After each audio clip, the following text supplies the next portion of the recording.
ನಮಸ್ಕಾರ ವೀಕ್ಷಕರೇ, Karnataka power TV ನ್ಯೂಸ್ಗೆ ತಮ್ಮೆಲ್ಲರಿಗೂ ಸ್ವಾಗತ. ವಾರ್ತೆಗಳ ವಿವರ. ಯಳಂದೂರು ನ್ಯಾಯಾಲಯದಲ್ಲಿ ಮೂವರಿಗೆ ಸಮುದಾಯ ಸೇವೆ ಶಿಕ್ಷೆ. ಯಳಂದೂರು ತಾಲೂಕಿನ ಜೆಎಂಎಫ್ಸಿ ಹಾಗೂ ಸಿವಿಲ್ ನ್ಯಾಯಾಲಯ ಕಳ್ಳತನ ಪ್ರಕರಣವೊಂದರಲ್ಲಿ ಭಾರತೀಯ ನ್ಯಾಯ ಸಂಹಿತ 303(2) ಅಡಿಯಲ್ಲಿ ನರಸೀಪುರದ ಯಳವರಹುಂಡಿ ಗ್ರಾಮದ ಸುಬ್ರಹ್ಮಣ್ಯ, ಮುತ್ತು ಮತ್ತು ನಾಗೇಶ್ ಎಂಬುವವರಿಗೆ ಸಮುದಾಯ ಸೇವೆ ಶಿಕ್ಷೆಯನ್ನ ವಿಧಿಸಲಾಗಿದೆ. ಈ ಶಿಕ್ಷೆಯಲ್ಲಿ ಬಿಎನ್ಎಸ್ ಆಕ್ಟ್ ಪ್ರಕಾರ 5,000 ರೂಪಾಯಿಗಳಿಗಿಂತ ಕಡಿಮೆ ಮೌಲ್ಯದ ಆಸ್ತಿಯನ್ನು ಕಳವು ಮಾಡಿದವರಿಗೆ ಮತ್ತು ಮೊದಲ ಬಾರಿಗೆ ಅಪರಾಧ ಮಾಡಿದರೆ ಸಮುದಾಯ ಸೇವೆಯೇ ಶಿಕ್ಷೆ ಎಂದು ನ್ಯಾಯಾಲಯ ಗಮನಿಸಿದೆ. ಹಾಗಾಗಿ ಸಿಸಿ 66/2025 ಪ್ರಕಾರದಲ್ಲಿ ಕುದೇರು ಪೊಲೀಸ್ ಠಾಣೆಯ ವ್ಯಾಪ್ತಿಯ ಜನ್ನೂರು ಹೊಸೂರು ಗ್ರಾಮದ ಪುಟ್ಟಬುದ್ಧಿ ಎಂಬುವವರಿಗೆ ಸೇರಿದ ಒಂದು ಹೆಣ್ಣು ಕುರಿಮರಿಯನ್ನು 3 ಅಸಾಮಿಗಳು ಕಳ್ಳತನ ಮಾಡಿರುತ್ತಾರೆ. ಕುರಿ ಮಾಲೀಕ ಪುಟ್ಟಬುದ್ಧಿ ಎಂಬುವ ವ್ಯಕ್ತಿ ನೀಡಿದ ದೂರನ್ನು ಕುದೇರು ಪೊಲೀಸರು ದಾಖಲಿಸಿಕೊಂಡು ಆರೋಪಿಗಳನ್ನ ಪತ್ತೆ ಹಚ್ಚಿ ಕದ್ದ ಕುರಿಯನ್ನ ಮಾಲೀಕರಿಗೆ ನೀಡಿ ನ್ಯಾಯಾಲಯಕ್ಕೆ ದೋಷಾರೋಪಣಾ ಪಟ್ಟಿ ಸಲ್ಲಿಸಿರುತ್ತಾರೆ. ನ್ಯಾಯಾಲಯದಲ್ಲಿ 3 ಆರೋಪಿಗಳು ತಪ್ಪು ಒಪ್ಪಿಕೊಂಡಿದ್ದರಿಂದ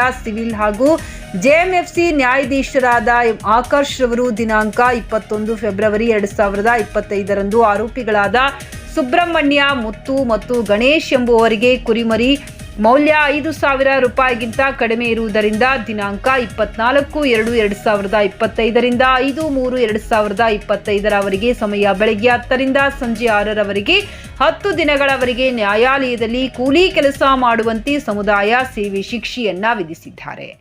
ಈ 3 ಕೂಲಿ ಕೆಲಸ ಮಾಡುವುದಾಗಿ ಹೇಳಿರುವುದರಿಂದ ನ್ಯಾಯಾಲಯದ ಒಳಗಡೆ ಹಾಗೂ ಹೊರಗೆ ಸುತ್ತಮುತ್ತ ಸ್ವಚ್ಛತೆ ಮಾಡುವಂತೆ ಆದೇಶಿಸಲಾಗಿದೆ. ಅದರಂತೆ ಕೆಲಸ ಕಾರ್ಯಗಳ ನಿರ್ವಹಣೆಯನ್ನು ನ್ಯಾಯಾಲಯದ ಶಿರಸ್ತೆದಾರರು ವಹಿಸಿಕೊಂಡಿರುತ್ತಾರೆ. ನ್ಯಾಯಾಲಯದಲ್ಲಿ ಸ್ವಚ್ಛತೆ ಮಾಡುತ್ತಿದ್ದ 3ರನ್ನು ಸಾರ್ವಜನಿಕರು ಪ್ರಶ್ನೆ ಮಾಡಿದಾಗ ಘಟನೆಯ ವಿವರವನ್ನು ಅಪರಾಧಿಗಳು ವಿವರಿಸಿದರು. ನಂತರ ನ್ಯಾಯಾಲಯ ಸಿಬ್ಬಂದಿಗಳನ್ನು ವಿಚಾರಿಸಿದಾಗ ಶಿರಸ್ತೆದಾರ್ ಅಮಿತಾ ಎಸ್ ಅವರು ಮಾಧ್ಯಮದವರಿಗೆ ಮಾಹಿತಿ ನೀಡಿದರು. ಇದು ದೇಶದಲ್ಲಿಯೇ ಮೊದಲ ಬಾರಿಗೆ ಸಮುದಾಯ ಸೇವೆ ಶಿಕ್ಷೆ ಪ್ರಕಟವಾಗಿರುವುದು ಯಳಂದೂರು ನ್ಯಾಯಾಲಯದಲ್ಲಿ ಎಂದು ಸಾರ್ವಜನಿಕರು ಮಾತನಾಡಿಕೊಳ್ಳುತ್ತಿದ್ದಾರೆ.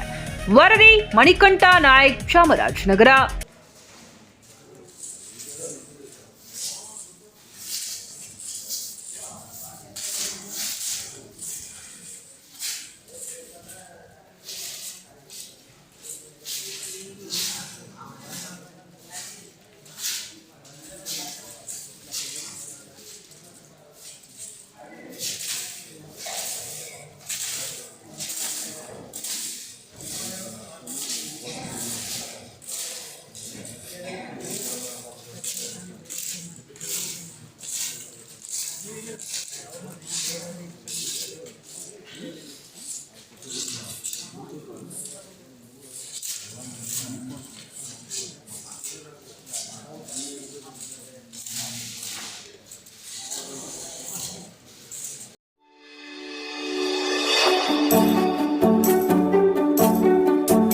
ನೀವಿನ್ನು ನಮ್ಮ ಚಾನೆಲ್ಗೆ ಸಬ್ಸ್ಕ್ರೈಬ್ ಮಾಡಿಲ್ಲವೇ?